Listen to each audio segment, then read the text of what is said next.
If you're ready for your next performer, say yeah. Let's hear it for Adrian Whitcomb.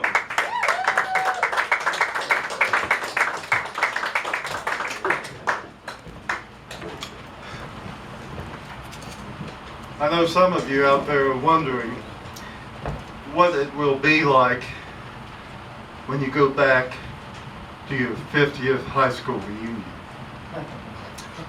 Well, I don't have long to wait. Believe it or not, I don't have long to wait. It's this weekend. Oh, y'all thought I was 39, probably. It's just the hair, I think. But I wrote this for my class reunion. Actually, I wrote it a number of years ago for an earlier class reunion. But it says something about what it was like back in 1967. And you think times are rough now. For a lot of us, it was a lot rougher in 67. So, this is a song. The year was 1967. The year was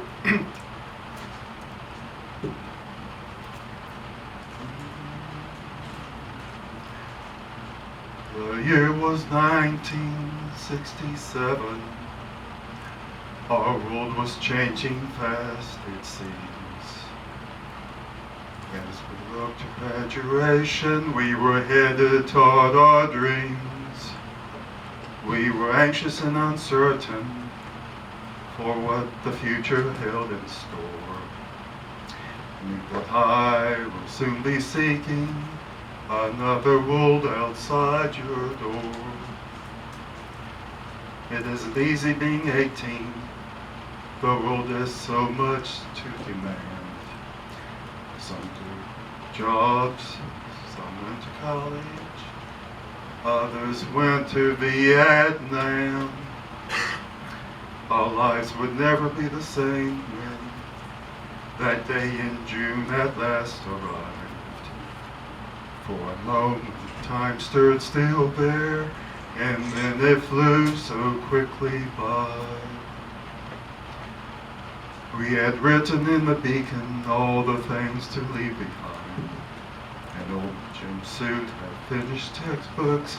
I wished that years from then we'd find those typhoon banners proudly waving, our alma mater loudly sung. Those memories we shared together, our celebration just begun. It isn't easy to be 18 back in the 60s or today.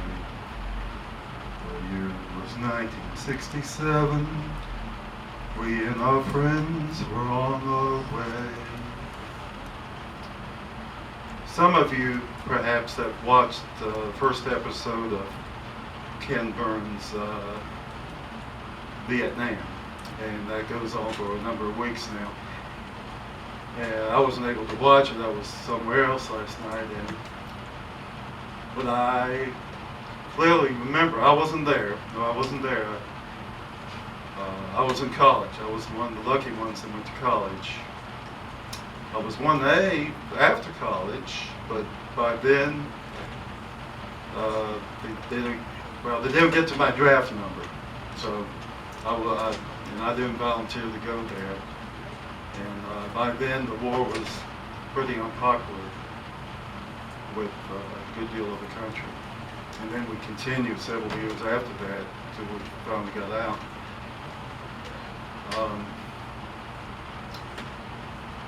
But there were, of course, people in my class that had to go. They were drafted right away, or maybe some volunteered. And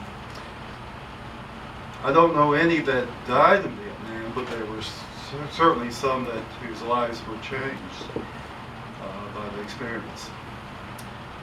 And I was just strange how all this has come out, the series, and then over at Newport News this past weekend they had the movie Vietnam Wall, which is a half-scale model of the Memorial Wall in Washington, D.C. And it has over 58,000 names of people that died in Vietnam. Now, these are Americans that died in Vietnam. Of course, there were many more Vietnamese that died there on both sides. And all for a war that really never really made sense. And 50 years later, we've gone through other wars, and there's been questions about them too. And we never seem to learn, do we? But, well, I hope to have a good time at my reunion this weekend, and I hope all of you are still around for your 50th. Maybe one or two of you have already been to your 50th, but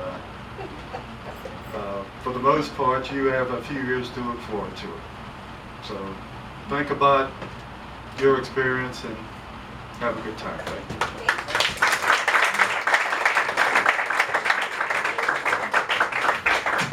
One more time for Adrian Whitcomb, everybody.